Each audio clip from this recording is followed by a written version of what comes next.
शुरू करते हैं। आपके सामने ये क्वेश्चन दे रखा है जिसमें से आपको पहले तो रीड करना है इस क्वेश्चन को। क्वेश्चन को जितना आप रीड करेंगे आपको जो लैंग्वेज है, जो जिस तरह से ये एक्सप्लेन करते हैं, जिस तरह से चीज़ों को बताते हैं क्वेश्चन में, वहाँ से क्वेश्चन को पढ़ने के बाद उसको इंटरप्रेट करना, ये एक बहुत ही इम्पोर्टेंट टास्क है। सबसे पहले अगर आप ये कर पा रहे हैं, आप उसमें से जो गिवन इन्फॉर्मेशन है उसको एक्सट्रैक्ट कर पा रहे हैं। एक्सट्रैक्ट करने के बाद आपको कौन सा फार्मूला लगाना है, कैसे समझना है, वो सेकेंडरी होता है। पहले तो आप ये तो समझ पाएँ कि उसमें लिखा क्या है और उस चीज़ को कैसे उसमें से इन्फॉर्मेशन को इंटरप्रेट करेंगे, वो हम तभी कर सकते हैं जब उसमें गिवन डेटा जो हमें दे रखा है उसको एनालाइज करें। सबसे पहले आपके सामने जो क्वेश्चन दे रखा है वो दे रखा है कि पढ़ते हैं, चलिए रीड करते हैं। आईएससी लेक्चर है, theatre of a college is 40 feet wide and has a door eight A corner. ठीक है, तो अ टीचर इंटर्स 12 ओ नून, 12 बजे इंटर करता है through a door and makes 10 round along 40-foot wall and forth back and forth, right? The period and finally leaves the class at 12:50. 12 बजे inter हुआ, 12:50 पे उसने क्लास छोड़ दी। 40 फीट की एक दीवार है, उसमें बैक एंड फोर्थ मतलब आई मीन आगे और पीछे जाता है। अगर 40 फीट की दीवार है तो 40 फीट मतलब यहाँ से अगर उसने एंटर किया है तो 40 फीट की ये दीवार है, एक बार आता है फिर जाता है। तो इस तरह से उसने कितने राउंड लगाए हैं? 10 राउंड लगाए हैं उसने, राइट। ही मेक्स अलाउंड, वो लिखा हुआ है and makes 10 round, 10 round along 40 foot ball. 40 feet की बॉल जो है उसके 10 राउंड लगाता है, जो वो 12 बजे इंटर करता है और 12:50 पे निकल जाता है। तो आप समझ सकते हैं यहाँ पे जो टाइमिंग दे रखा है, टाइमिंग 50 मिनट का दे रखा है और 50 मिनट में उसने कितने राउंड लगाए वो आपको देखना होगा। 50 मिनट में उसने 10 राउंड लगाए।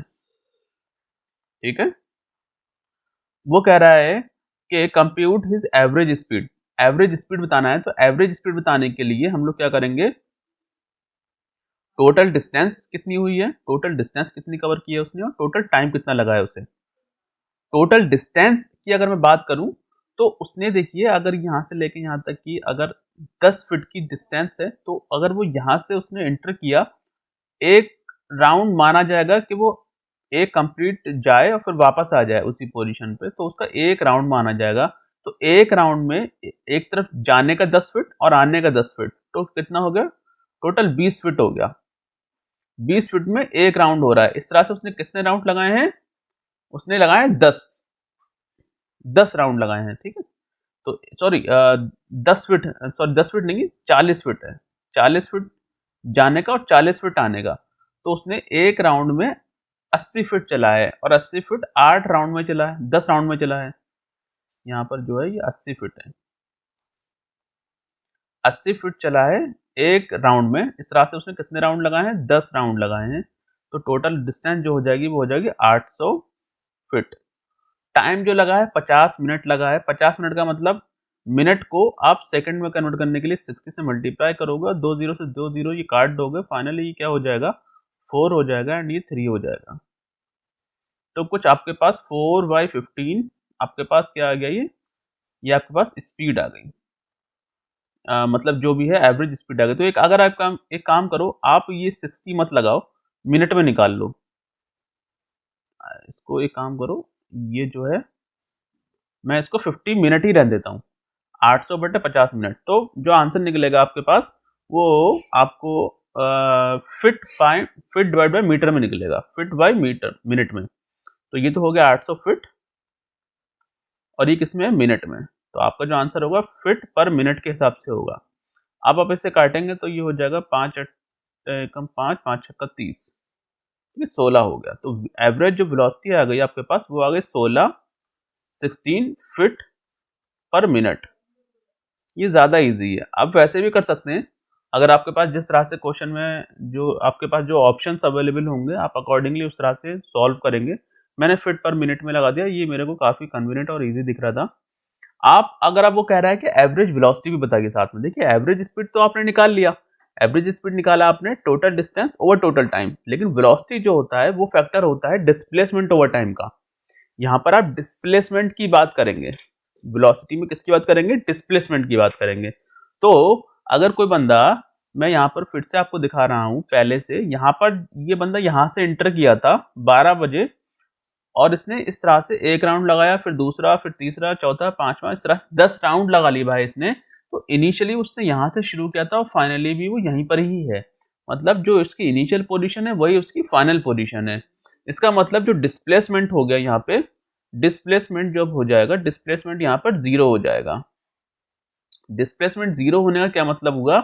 डिस्प्लेसमेंट 0 हो गया क्योंकि उसकी इनिशियल और फाइनल पोजीशन सेम ही है।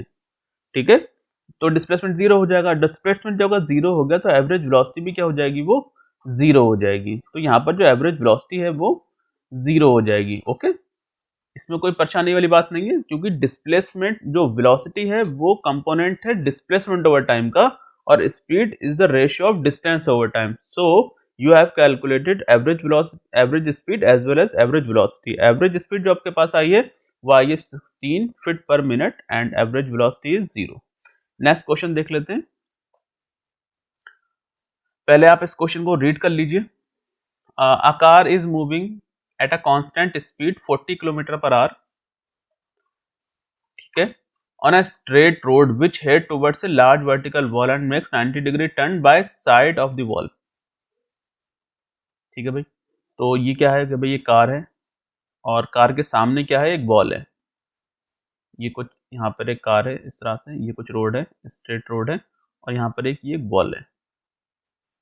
ठीक है भाई, अ fly flying at a constant speed of 100 kilometre start from the wall. Wall है, ये आपकी क्या है? ये वॉल है आपकी, और ये आपका रोड है। ठीक है भाई, ये आपका रोड है, रोड सही से लिख लेता हूं, ये आपका कुछ रोड है और ये आपकी वॉल है। ओके, वॉल मैंने वॉल लिख दिया और रोड को रोड लिख दिया। अब वो बोल रहे हैं कि वॉल से एक जो है आपका वो स्टार्ट होता है एक फ्लाई, यहाँ पे फ्लाई एक बैठी हुई है और वो फ्लाई स्टार्ट करती है उड़ना 100 किलोमीटर पर आवर की स्पीड से। और आपके पास एक कार है, कार जो है आपके पास यहाँ पे मान लीजिए यहाँ पर आपके पास एक कार है, ये इस रोड पे चलना शुरू कर रही है और जिसकी स्पीड कितनी है? इसकी स्पीड है 40 किलोमीटर पर आवर। वो वॉल की तरफ को जा रही है, इसकी जो स्पीड है वो टुवर्ड्स दी वॉल है। और जो एक फ्लाई है, यहाँ पर मैं इसको फ्लाई लिख लेता हूँ, ये जो है आपकी ये फ्लाई है। फ्लाई की जो स्पीड है वो है 100 किलोमीटर पर आवर, इसकी स्पीड है 100 किलोमीटर पर आवर। ठीक है भाई, 100 किलोमीटर पर आवर इसकी स्पीड है। इसको साफ लिख लेता हूँ, अदरवाइज बहुत बच्चे कहते हैं कि आप समझ में नहीं आया कुछ भी। तो 100 किलोमीटर पर आवर इसकी स्पीड है कार की तरफ जाने की, और कार की जो स्पीड है 40 किलोमीटर पर आवर है, वो वॉल की तरफ को जा रही है। तो वो कह रहे हैं कि start from the wall towards the car eight an instant when the car is 20 kilometre away. वो क्या हुआ? 20 किलोमीटर की दूरी पर जब रह जाते हैं, flies until it reaches the glass pane of a car and return to the wall at the same speed।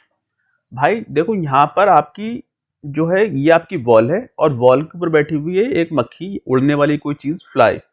यहाँ पर आपकी कार है, ये दोनों ही, ये 100 किलोमीटर पर आवर की स्पीड चल रही है और ये 40 किलोमीटर पर आवर की स्पीड चल रही है। उन्होंने कहा कि एक समय पे आके ये टकराए हैं, और जब ये टकराए हैं तो उस वक्त जब ये ग्लास पेन से, जब कार के ग्लास पेन होता है ना, जो आगे वाला हिस्सा होता है ग्लास जिसमें हम लोग ट्रांसपेरेंटली देख पाते हैं कार के अंदर से बैठ के, उस पर टकराए हैं। टकराने के बाद ये फिर से वापस आई है। ओके, तो अब भैया इसकी तो कंटिन्यूसली 40 की स्पीड चली रही है, ये टकराई है, टकराने फिर वापस आई। जब टकराई है तब वो 20 किलोमीटर दूरी पे रह गया था।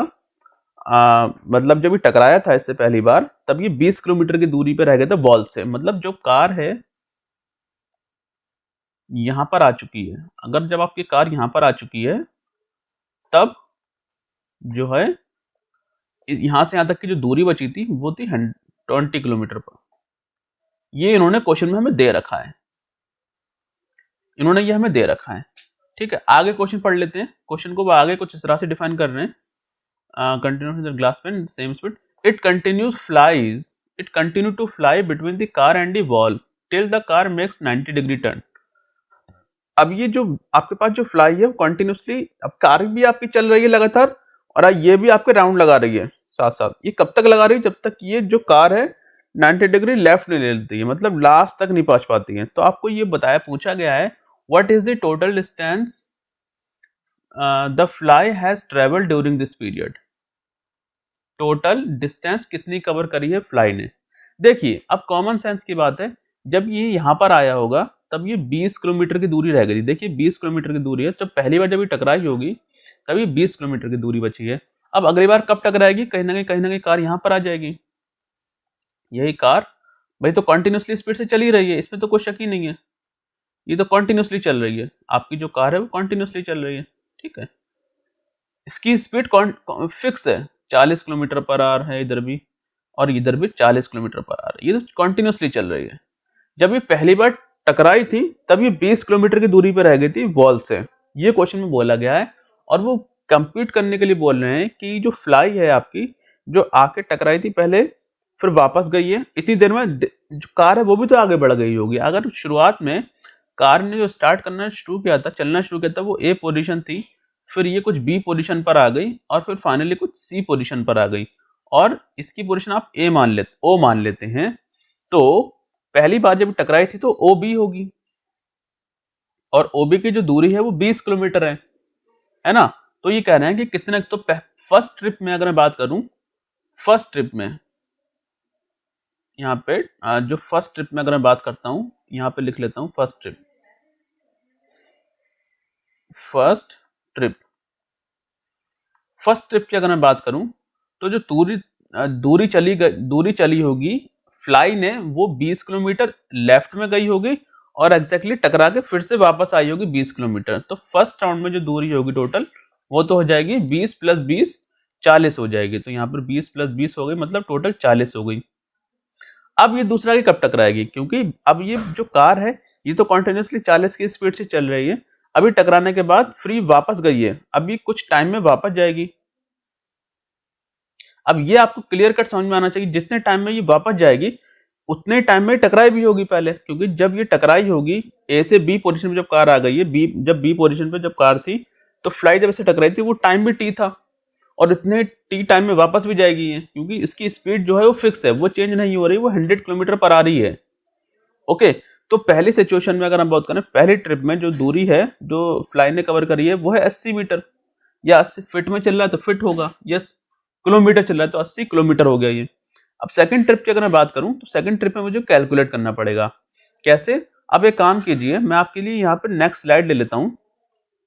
नेक्स्ट स्लाइड कैसे लेता हूँ कि यहाँ से अगर मैं इस पोजीशन को ए बी बोल देता हूँ, और यहाँ से लेके ओ बी मान लेता हूँ। तो यहाँ से लेके यहाँ तक की पूरी दूरी को अगर मैं मानूं, यहाँ से लेके यहाँ तक की पूरी दूरी को मैं कुछ एक्स मान लेता हूँ, ठीक है। अगर मैं ए पोजीशन से लेके ओ पोजीशन तक, मतलब पहली बार जब कार स्टार्ट की थी और यहाँ पे जब फ्लाई स्टार्ट की थी, वो पूरी दूरी मैंने एक्स मान ली है, ठीक है।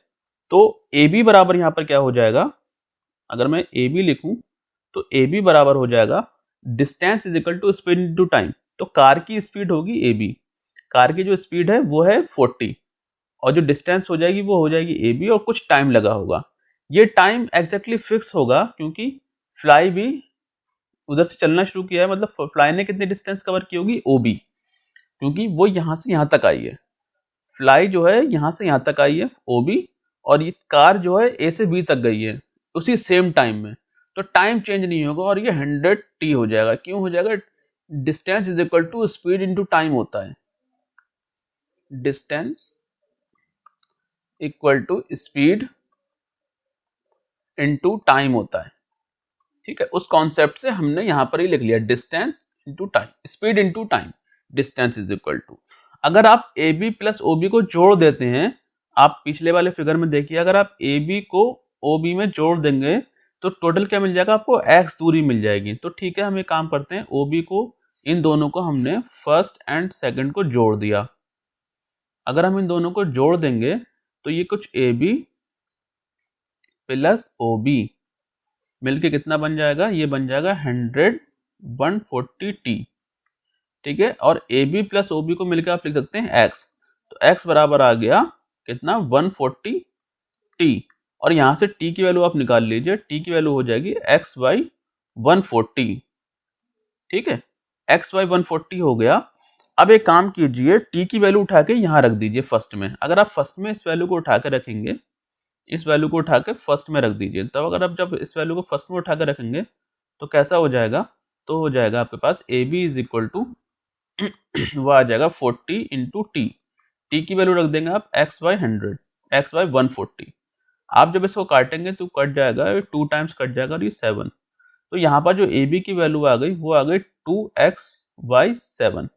इसी तरह से जो ओ बी है वो भी आ जाएगा आपके पास। ओ बी कितना आ जाएगा, ओ बी आ जाएगा 100 इंटू टी। टी कितना है, x/140।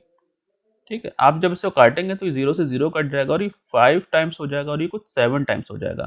तो ओ बी जो आ गया आपके पास फिर से कितना आ जाएगा, 5x/7। ठीक है, आपने जितनी भी जो ए बी और ओ बी थी वो एक्स के टर्म में आपने डिफाइन कर ली। अब जो कार है आपकी वो बी पोजीशन से सी पोजीशन पे गई है। जितने टाइम में ये बी से सी पोजीशन पे गई है उतने ही टाइम में जो फ्लाई है पहले वो बी पोजीशन से फिर से वो पोजीशन पर आएगी, वो सेम टाइम लेगी। जिस फ्लाई बी पोजीशन से ए पोजीशन पे जब वापस आएगी उतने ही टाइम में कुछ डिस्टेंस कवर करेगी कार भी। कार जो है बी से सी में आ जाएगी, तो मतलब यहाँ पे फिर से टाइम जो हो गया वो कांस्टेंट हो गया। ये वही टाइम है जब इसने ओ से बी में पहुंची होगी। ओ से बी में जिस टाइम में पहुंची है उसी टाइम में बी से ओ में भी आएगी। तो मतलब यहाँ पे जो टाइम है वो वही टाइम है जब हमने ए से बी में पहुंचने में लगाया था। इसीलिए अब यहाँ पर हम जब लिखेंगे बी से सी, मतलब यहाँ से बी से जब हम सी का जब टाइम लिखेंगे तो हम लिखेंगे B C is equal to आप लिखेंगे टाइम वही लिखेंगे तो ये हो जाएगा फिर से 40t, क्योंकि 40 जो है उसकी स्पीड फिक्स है कार की, इसलिए फिर से 40t हो जाएगा। 40t का मतलब फिर से 2x/7 हो जाएगा, 2x/7 हो जाएगा। You knows it well. ठीक है, आपको ये समझ में आ गया, ये मैंने कैलकुलेट करके यहाँ पे देखा आया था। टी की वैल्यू फिर से रख देंगे क्योंकि BC बराबर 40t फिर से इसलिए हो जाएगा क्योंकि ये टाइम वही है जब ये एक दूसरे से टकराए थे। क्योंकि फ्लाई जो है ओ से बी तक आई है, टी टाइम में आई थी, अभी टी टाइम में फिर से वापस भी तो जाएगी क्योंकि उसकी स्पीड चेंज नहीं हुई है। इसीलिए जितने टाइम में वापस जाएगी उतने टाइम में कार भी तो कुछ आगे बढ़ जाएगी, तो वो बी से सी आ जाएगी। तो इसलिए यहाँ पर 40t हो गया। 40t को हम लोग लिख सकते हैं 2x/7। राइट, अब आपको सेकेंड राउंड कहाँ मिलेगा, सेकेंड राउंड आपको क्या मिलेगा, सेकेंड राउंड में जब वापस टकरा के आएगी ओ से फिर से सी पर आएगी, तो ओ सी जो होगा वो सेकेंड राउंड होगा। तो ओ सी क्या हो जाएगा, वो आपका सेकेंड राउंड हो जाएगा। तो ओ सी आप निकाल सकते हैं बहुत इजीली। कैसे निकाल सकते हैं, आप ओ सी निकालने के लिए आप ओ बी में से बी सी घटा दीजिए तो आपको ओ सी मिल जाएगा। ओ बी में से आप बी सी घटा दीजिए तो आपको क्या मिल जाएगा, ओ सी मिल जाएगा। तो मैं ओ सी को यहाँ लिख लेता हूँ क्योंकि यहाँ पर जगह बहुत कम है। ओके, मैं यहाँ लिख लेता हूँ। तो ओ बी कितना है आपके पास, ओ बी आया 5x/7 और यहाँ पर बी सी हो जाएगा 2x/7। यहाँ पर जो आंसर होगा वो हो जाएगा 3x/7। तो यहाँ पर आप देखिए, आप बहुत इजीली समझ पा रहे हैं कि ये 3/7 टाइम्स 3/7 3/7 x होगा। राइट, मतलब इसका मतलब ये हुआ जो सेकंड ट्रिप होगी वो जो पूरी जो डिस्टेंस थी उसका 3/7 होगा। राइट, जो टोटल डिस्टेंस थी सेकंड ट्रिप जो होगी वो उसका 3/7 होगा। सेकंड ट्रिप में क्या होगा, सेकंड ट्रिप में क्या हुआ, यहाँ पे आपके पास 3/7 होगा ना, ये 3/7x हो जाएगा। राइट, इसी तरह से अब आपके पास जो टोटल दूरी बनेगी वो बन जाएगी 3/7x। मतलब मैं एक स्लाइड और ले लेता हूं यहाँ पे, क्योंकि अब मैं एक स्लाइड और ले लेता हूं बिकॉज काम नहीं बनेगा यहाँ पे और आगे कुछ कॉन्सेप्ट आप मुझे कुछ और समझाने हैं। मैं यहाँ से एक स्लाइड ले लेता हूं। ओके, ये मैंने स्लाइड ले ली। देखिए, अब जो कार की पोजीशन है ना वो यहाँ पर आ चुकी है। ये है आपकी सी पोजीशन, ये आपकी सी पोजीशन है और इसके बाद ये आपकी वॉल है। ठीक है, अब ये टोटल जो डिस्टेंस थी ओ सी की जो टोटल डिस्टेंस ओ सी कितना आया आपके पास, वो आया 3/7 एक्स, मतलब जो टोटल दूरी थी वो थी एक्स यहाँ से यहाँ तक, तो उसका सेकंड ट्रिप में क्या आया, 3/7 आया एक्स का। ओके, अब अब टोटल दूरी ये हो गई, तो अगली दूरी कहीं ना कहीं सी से डी में कहीं ना कहीं आएगा। तो अब अगली दूरी, अब टोटल दूरी कितनी है, 3/7 एक्स है, तो अगली दूरी क्या होगी, अगली जब यहाँ पर जब ये बंदा आएगा फाइनली, तो इसका 3/7 हो जाएगा। अगर ये सी से डी पर आया है तो सी डी जो हो जाएगा, यहाँ पे डी लिख लीजिए, तो ओ डी जब होगा, ओ डी फिर से क्या हो जाएगा, 3/7, इस पूरे का 3/7, तो इस पूरा कितना है, 3/7 ऑफ एक्स, इस पूरे का 3/7। और इसका अगला वाला क्या होगा, अगर ये आगे O B C D E पे आ गया है, इसी तरह से ये चेंज होता रहेगा। अगर मैं डी ई की बात करूं या फिर ओ ई की बात करूं, ओ ई की बात करूं, तो हो जाएगा 3/7 ऑफ इस पूरे अमाउंट का 3/7, इस पूरे अमाउंट का, तो इस पूरे अमाउंट का 3/7 आप लिखेंगे, तो 3/7, और ये भी लिखेंगे 3/7 इंटू एक्स, मतलब इस पूरे अमाउंट का 3/7। इसी तरीके से कॉन्टिन्यूसली चलता रहेगा। मतलब आप जब एक्स कितना था, एक्स आपका जो था आपका मतलब आपकी जो पहली वाली जो दूरी थी वो पहले ट्रिप में जो आएगा, फर्स्ट ट्रिप में, फर्स्ट ट्रिप में कितनी दूरी तय करी थी उसने, 20। ठीक है, अगले ट्रिप में कितनी हो जाएगी, अगले ट्रिप में कितनी हो जाएगी, जरा बताइए, सेकंड ट्रिप में कितनी हो जाएगी।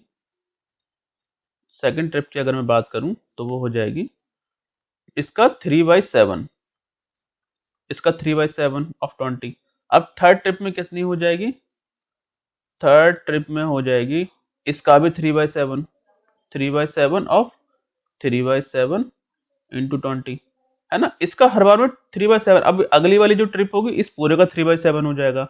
फोर्थ ट्रिप में क्या हो जाएगा, फोर्थ ट्रिप में हो जाएगा 3/7 of this amount, 3/7 into 3/7 into 20। ठीक है भाई, इस तरीके से इसके जो नेक्स्ट ट्रिप होगी वो इस अमाउंट का 3/7 ऑफ दिस अमाउंट हो जाएगा कॉन्टिन्यूसली। तो ये कॉन्टिन्यूसली साइकिल चलती रहेगी। अब हमें जितने ट्रिप में हमसे पूछा है उतने ट्रिप में हम निकालते रहेंगे, क्योंकि हर बार में टोटल अमाउंट को 3/7 हो जा रहा है। ओके, कोई दिक्कत यहाँ तक, ठीक है। तो अब मैं आपको बताता हूँ जो क्वेश्चन एक्चुअली था यहाँ पे, वो बोला था what is the total distance fly, total distance the fly has travel during this period. तो हमने वो हम निकाल देंगे। ठीक है, आप हमें जो बताएंगे जितने ट्रिप में, हम उतने ट्रिप में इसका आंसर निकाल देंगे। How many trips has it made between the car and the wall. तो मुझे नहीं पता कितने ट्रिप्स लगेंगे यहाँ पे, लेकिन आप खुद समझ लीजिए कि टोटल डिस्टेंस जो थी ये हमें नहीं पता है, वो डिपेंड करेगी कितनी टोटल डिस्टेंस है। ठीक है, उसी तरह से हम लोग यहाँ पे निकालते रहेंगे। अगर मैं एंड ट्रिप की बात करूँ, एंड ट्रिप की, एंथ जो ट्रिप होगी इसकी, एंथ ट्रिप की अगर मैं बात करूँ तो वो कितनी हो जाएगी, वो कुछ इस तरह से हो जाएगी, 3/7, एन में से एक कम और 20। ठीक है भाई, ये आपका एनवे ट्रिप में जो डिस्टेंस कवर होगी वो इतने ट्रिप लगेंगे हमारे। ठीक है, इतने ट्रिप होंगे हमारे। ओके, तो नेक्स्ट क्वेश्चन देख लेते हैं। ये क्वेश्चन बहुत इजी नहीं था, लेकिन हाँ इसमें जो कॉन्सेप्चुअल अंडरस्टैंडिंग है वो आपकी बढ़ गई होगी। पहले ए पोजीशन था, ए से बी पर आया, बी से सी पर आया, वो आपको टोटल डिस्टेंस कितनी कवर करी है फ्लाई ने वो आपको बतानी थी। ओके, इसका नेक्स्ट क्वेश्चन देख लेते हैं। क्वेश्चन नहीं है, ये एक कॉन्सेप्ट है इंस्टेंटेनियस स्पीड का। इंस्टेंटेनियस स्पीड, देखिए मैंने आपको अभी थोड़ी देर पहले आपको बताया था कि स्पीड क्या होती है। स्पीड जो होती है वो होती है डिस्टेंस डिवाइड बाय टाइम, कि आपने कितनी डिस्टेंस कवर की है, डिस्टेंस डिवाइडेड बाय टाइम कितना लगा है। ठीक है, अगर डिस्टेंस को आप लोग लिख सकते हैं, मतलब आप लिख सकते हैं डिस्टेंस को, मतलब मतलब आई मीन आप x लिख लीजिए। ठीक है, डिस्टेंस आपकी डेल्टा x है और ये कुछ डेल्टा t है ना, तो ये आपकी हो जाएगी स्पीड। ओके, अगर आप इस स्पीड को बहुत ही छोटे लेवल पे देखें, मतलब आई मीन लिमिट जो है आपका, जो टाइम का जो जो स्केल है, जो dt जो है आपका, वो बहुत छोटा करके देखेंगे तो आपका ये कुछ इस तरह से लिखा जाएगा dx ओवर dt, मतलब delta x over delta t। देखो डेल्टा t, ये जो लिमिट लगाई है मैंने LIM जो लिखा है यहाँ पे लिमिट, इसका मतलब क्या है, ये लिमिट लगी हुई है। और जो डेल्टा t है ना, डेल्टा t क्या है, बहुत छोटा सा टाइम में चेंज है। वो टाइम में चेंज आप बहुत कम कर देंगे, बहुत कम, मतलब मिली सेकेंड में आप चीज़ में मिली सेकेंड में आप देख रहे हैं कि उसने कितनी डिस्टेंस कवर की है। जब आप मतलब ये जो टाइम का जो चेंज है ना, वो ज़ीरो नहीं होना चाहिए, लेकिन कुछ ना कुछ होना चाहिए, मिली सेकेंड में हो। तो जितना आप टाइम को छोटा करते रहेंगे, चेंज ऑफ टाइम कम करते रहेंगे, उसी तरह से आपकी जो डिस्टेंस है वो बहुत छोटी होती रहेगी। मतलब कभी ना कभी ये बहुत छोटी हो जाएगी। तो जब बहुत छोटे केस में होता है तो हम लोग dx ओवर dt लिख देते हैं इसी को ही, ठीक है। मतलब ये बहुत छोटे चेंज की बात हो रही होती है।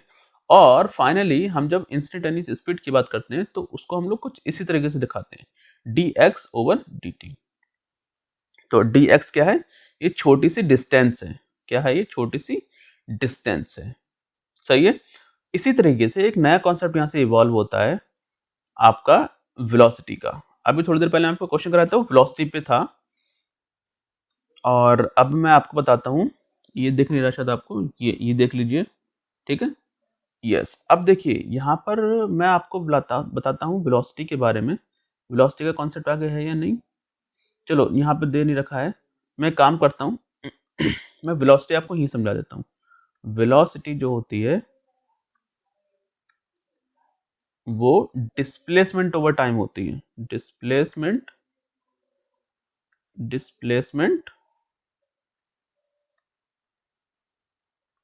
ओवर टाइम, ठीक है। ये होती है आपकी वेलोसिटी। वेलोसिटी के लिए डिस्प्लेसमेंट की बात होगी, मतलब डिस्प्लेसमेंट का मतलब क्या है कि मतलब यहाँ से लेके यहाँ, अगर मैं ये कुछ ए पोजीशन है और फाइनली ये बंदा यहाँ पर आ गया है तो ये बी पोजीशन हो जाएगी। तो डिस्प्लेसमेंट इसका ये कहलाएगा ए से बी। और डिस्प्लेसमेंट जब भी आप बात करेंगे तो कहीं ना कहीं वेक्टर क्वांटिटी की बात करेंगे, एक डायरेक्शन की बात करेंगे। तो यहाँ पर डिस्प्लेसमेंट को आप लिख सकते हैं चेंज इन पोजीशन, है ना।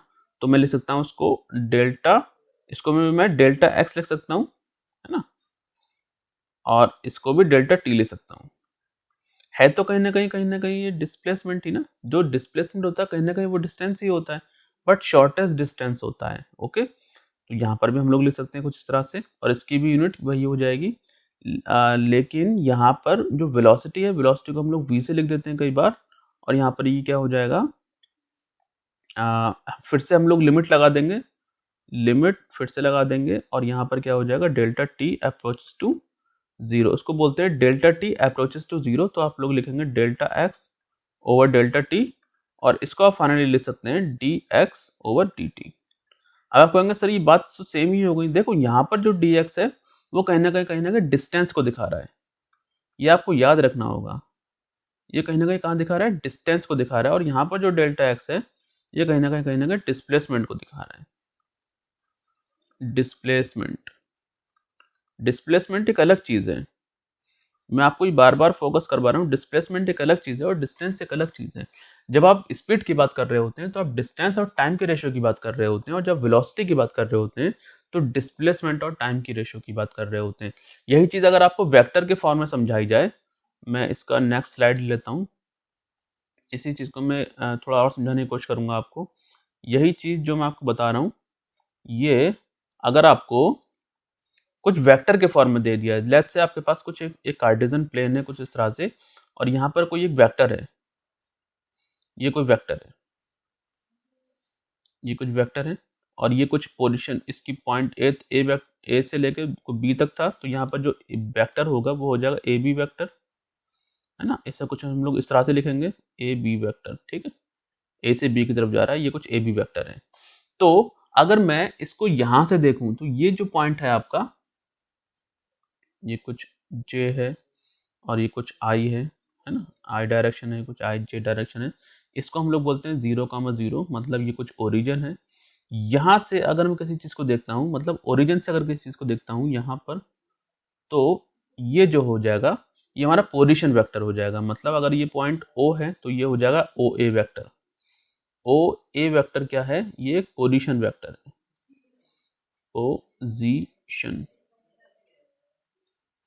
Position vector.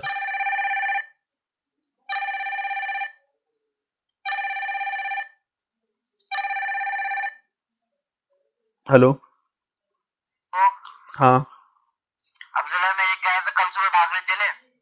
हाँ चलो, अभी मैं वीडियो बना रहा हूँ, तुमने डिस्टर्ब कर दिया। अरे टाइम बता दीजिए कितने बजे चले। सुबह 5 बजे। 5 बजे बाहर अंधेरा होता है। हैं? 5 बजे अंधेरा होता है। 5 साढ़े 5 बजे चलेंगे। फजर की नमाज कितने बजे होती है भाई? उसी समय उठ जाएंगे। एक तो भाई ज्यादा करते 5:30 बजे चलते। ठीक है। ठीक ठीक अस्सलाम वालेकुम भाई। और ऐसा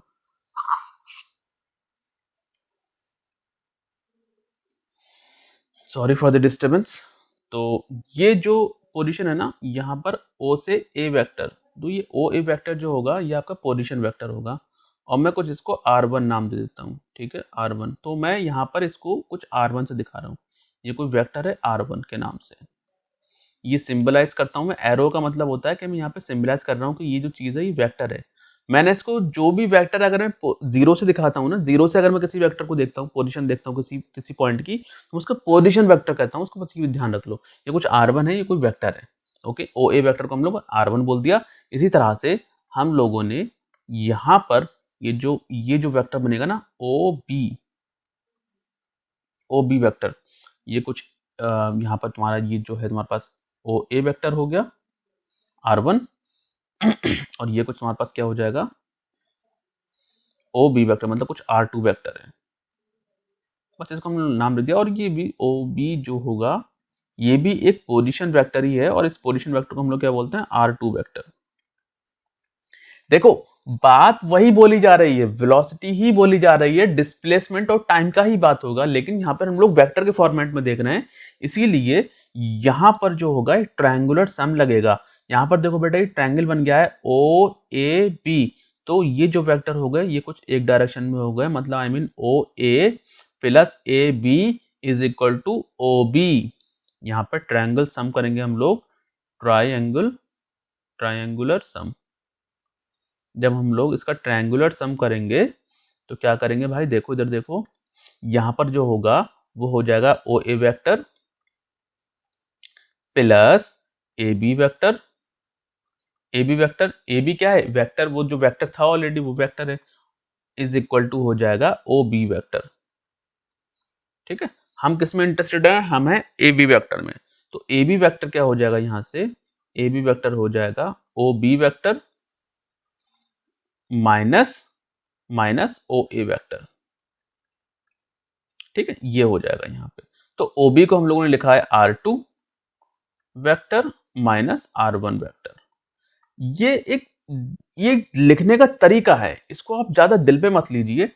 R2 और R1 कुछ नहीं है भाई साहब, ये एक पोजीशन वेक्टर हैं, इनको आपस में घटा दिया गया है। हमने जो बेसिक फंडा ट्रायंगल वेक्टर में पढ़ा था, ट्रायंगुलर सम में, ये वहीं से निकल कर आया है। इसमें घबराने की कोई जरूरत नहीं है, आपको बस ये समझना है कि आपको कहीं ना कहीं डिस्प्लेसमेंट की बात हो रही है साहब, और कुछ नहीं। ठीक है, अब देखो यहाँ पे हम थोड़ा सा इसको और सम कर देते हैं, यहाँ पे इधर आग ला के। अब सुनो, ये रेड कलर से मैं लिख रहा हूँ, यहाँ पे जगह कम होने की वजह से मैं इसको थोड़ा सा यहाँ पे काट देता हूँ। अब देखो भाई, वेलोसिटी क्या होगी, वेलोसिटी मैं सिर्फ वेलोसिटी पूरा लिख देता हूँ, विलो लिख देता हूँ। ठीक है, वेलोसिटी जो होगी डिस्प्लेसमेंट ओवर टाइम होगा। तो डिस्प्लेसमेंट भाई साहब क्या हो गया, डिस्प्लेसमेंट हो गया आपके पास R2 vector minus R1 vector. ठीक है साहब, टाइम से डिवाइड करना है, तो टाइम क्या होगा भाई, यहाँ पर जब पोजीशन थी तो कुछ T1 टाइम था, यहां पर जब वेक्टर आया इस पोजीशन पे T2 टाइम था। तो क्या होगा भाई साहब, टाइम भी हो जाएगा T2 माइनस T1। देखो भैया बिल्कुल भी घबराने की जरूरत नहीं है, वेलोसिटी का मतलब एक ही चीज भेजे में डालो, वो है डिस्प्लेसमेंट और टाइम। ये बड़ी डराती हैं चीजें, डरने की जरूरत नहीं है, कहीं ना कहीं वेक्टर की कुछ प्रॉपर्टीज लगा के हम इनको सॉल्व कर लेते हैं और हमारी जिंदगी आसान हो जाती है। तो हम लोग पढ़ रहे हैं वेलोसिटी वेक्टर के फॉर्मेट में, इसी तरीके से हम लोग इंस्टेंटेनियस वेलोसिटी की बात करेंगे। इंस्टेंटेनियस वेलोसिटी का कोई मतलब नहीं होता है। जो आप बड़े लेवल पे डेल्टा डेल्टा डेल्टा मतलब जो आपका डिस्प्लेसमेंट है डेल्टा करके लिखते हैं, उसको आप डी करके लिख देते हैं, वो आपकी हो जाती है इंस्टेंटेनियस वेलोसिटी। इसी तरीके से एक्सेलरेशन का चक्कर होता है। एक्सेलरेशन कुछ और नहीं होता भाई साहब, सुनो। एक्सेलरेशन होता है वेलोसिटी और टाइम का रेशो, कि वेलोसिटी जो है वो टाइम के हिसाब से कितनी चेंज हो रही है। मतलब वेलोसिटी बढ़ रही है टाइम के हिसाब से, घट रही है। अगर आपकी वेलोसिटी टाइम के हिसाब से बढ़ रही है तो भैया वो हो गया एक्सेलरेशन। अगर वेलोसिटी आपके टाइम के साथ में घट रही है तो वो हो जाएगा डी एक्सेलरेशन। ज्यादा कुछ दिमाग लगाने की जरूरत है नहीं, क्योंकि हम सीधा करेंगे क्वेश्चंस को, तब हम लोग बहुत अच्छी डिटेल में इस चीज को पढ़ लेंगे। तो देखो भाई साहब, आपके सामने लिखा हुआ है क्वेश्चन, इसको पहले एक बार जरा पढ़ के दिखाओ बुलंद आवाज से। तो distance travelled by the particle T is given by this amount. भैया देखो, उसने दे दिया हमें क्या, एक रिलेशनशिप डिस्टेंस का। डिस्टेंस बराबर दे रखा है इसने 2.5 टी स्क्वायर, ये इसने हमें दिया रिलेशनशिप। वो बोल रहा है कि एवरेज स्पीड बताओ भैया पार्टिकल की during the time of 0 to 5 second. 0 से 5 सेकंड के बीच में क्या बताना भैया, स्पीड बतानी है। स्पीड का मतलब हम क्या समझते हैं, स्पीड का मतलब समझते हैं कि भैया डिस्टेंस कितनी है और टाइम कितना है। तो भैया चलो ठीक है, एक काम करते हैं, डिस्टेंस दे रखी है आपको। अब भैया डिस्टेंस के ऐसे ही लगा दें सीधा सीधा, नहीं ऐसा नहीं लगा सकते। हमने आपको थोड़ी देर पहले बताया था कि स्पीड का बराबर होता है, स्पीड का मतलब होता है डिस्टेंस कितनी कवर करी है उसने और उसमें टाइम कितना लगा है डिस्टेंस कवर करने में। तो डिस्टेंस डिवाइडेड बाय टाइम, ठीक है भैया। डिस्टेंस डिवाइडेड बाय टाइम का मतलब क्या हो गया, इसका मतलब ये हो गया D S over D T. अगर मैं एक काम करता हूँ, मैं इसी चीज को, ये डिस्टेंस ही है ना भैया, देखो उसने बोल रखा है ये क्या है, पार्टिकल की डिस्टेंस का एक ट्रैक रिकॉर्ड है। तो एक काम करता हूँ, ये डिस्टेंस है, मैं इसको डिफरेंशिएट कर देता हूँ, तो ये हो जाएगा D S over D T. ठीक है, जब D S over D T करूंगा तो ये हो जाएगा 2.5 और ये हो जाएगा 2t। 2t इसलिए हो जाएगा क्योंकि 2t स्क्वायर था और पावर नीचे आ जाती है और पावर में से एक कम हो जाता, तो ये 2t हो गया। तो फाइनली ये 2.5 है, 2.5 को दोगुना करोगे भाई ये 5 हो जाएगा, 5t हो गया। अब आप क्या करो, आप 0 से लेके अब आपकी क्या निकल रहा है, देखो ये निकल रहा है D S over D T. ये D S over D T क्या है, ये आपकी स्पीड है भैया। ये आपकी क्या निकली आई, स्पीड निकली आई, कितनी है 5t। तो कैसे बोल रहा है 0 से लेके 5 सेकंड तक, तो 0 से लेकर 5 सेकंड तक निकाल लो। पहले 0 रखो तो 0 हो जाएगी स्पीड, और 5वें सेकंड में कितनी हो जाएगी, 5 रख दो। तो एक काम करो, स्पीड 5वें सेकंड में अगर मैं यहाँ से निकालूं तो 5वें सेकंड में t बराबर 5 पे अगर मैं निकालूं तो कितनी आएगी, 5t है ना। यहाँ पे इधर देखो, यहाँ पे मैं काम होता है मिटा लेता हूँ, यहाँ लिख लेता हूँ, यह है 5t। तो अगर मैं t बराबर 5 रख दूँ तो 5 × 5 हो जाएगा। 5 × 5 का मतलब क्या हो गया भैया, 25 हो गया। 25 क्या आ गया, ये मीटर पर सेकंड आ गया। थोड़ा मैं हाइड कर लेता हूँ, हाँ मेरे पीछे आ गया वो शायद, ये यस देखो लो, मीटर पर सेकंड आ गया ये। कुछ नहीं भैया, ये स्पीड आ गई आपकी मीटर पर सेकंड। अब वो बोल रहे हैं कि भैया इंस्टेंटेनियस स्पीड बताओ। इंस्टेंटेनियस स्पीड का मतलब क्या होता है, इंस्टेंटेनियस स्पीड का मतलब होता है कि उसने कितनी डिस्टेंस कवर की है। मतलब डिस्टेंस में टाइम, मतलब अब भैया कुछ नहीं होता, स्पीड और इंस्टेंटेनियस में कोई बड़ा अंतर नहीं होता है। आपने इसको डिफरेंशिएट कर दो और सीधी सीधी वैल्यू उठा कर दो 5वें सेकंड में। तो ये अब आप कहोगे कि भैया आपने निकाल तो दिया, डिफरेंशिएट करा और आपने ये निकाल दिया आपका, तो ये क्या निकला है, ये आपका निकला है 5वें सेकंड में। ठीक है, तो इस इंस्टेंटेनियस स्पीड कितनी होगी, instant average speed of the particle during this time is 0 to 5 second. 0 to 5 second में डिस्टेंस जो होगी भैया आपकी, तो एस बराबर दे रखा था आपको कितना, 2.5 टी स्क्वायर। तो डिस्टेंस जो है 0 सेकंड में हो जाएगी 0, और डिस्टेंस आपकी जो है 5वें सेकंड में हो जाएगी 2.5 इंटू टी स्क्वायर मतलब 25। और 25 से 25 पंजे 25 को 25 से मल्टीप्लाई करते हैं तो होता है 625। 625 मतलब 62.5, 62.5 को टाइम से डिवाइड कर देना, कितना 5 सेकंड। जब आप करोगे इसको तो हो जाएगा 5 एकम 5 और ये हो जाएगा 5 दूनी 10 और 5 पंजे 25। पॉइंट लगाओ, जीरो बढ़ाओ, यहाँ पर कितना होगा 12.5 मतलब 12.5। 12.5 की क्या आई है, एवरेज स्पीड आई है। ठीक है, मतलब आपने 0 पे निकाल ली और 5 पे निकाल ली। 0 पे निकाल लिया आपने, आप 5 पे निकाल लिया। इंस्टेंटेनियस आपने स्पीड निकाली थी, इंस्टेंटेनियस स्पीड थी आपकी। ठीक है, ds ओवर dt आपकी इंस्टेंटेनियस स्पीड थी। एवरेज स्पीड आपकी क्या होगी, total distance over total time. तो 0 पे कितना डिस्टेंस थी और आपने टाइम टी पे मतलब 5वें सेकंड में कितनी होगी, तो आपने वो कितनी कर ली, आपने ये लिख लिया यहाँ पे, और टोटल टाइम कितना लगा 5। आप इसे काटेंगे तो 12.5 निकलेगी, एवरेज स्पीड 12.5 और जो इंस्टेंटेनियस स्पीड है वो है 25। इंस्टेंटेनियस स्पीड कितनी आई है 25, और एवरेज स्पीड कितनी आई है वो है 12.5, मतलब आधी आई है भैया। एवरेज स्पीड कितनी है आपकी, वो है 12.5 मीटर पर सेकेंड। आप देख रहे हो अंतर, देख रहे हो? इंस्टेंटेनियस स्पीड का मतलब सीधे सीधे डिफरेंशिएट कर देना है, और एवरेज का मतलब आपको वो वैल्यूज वहां पे रखनी है 0 से लेकर 5 तक, वो आपकी कितनी निकल जाएगी, एवरेज स्पीड निकल जाएगी। तो ये जो आपने निकाला था ds/dt आपका इंस्टेंटेनियस स्पीड थी, ठीक है।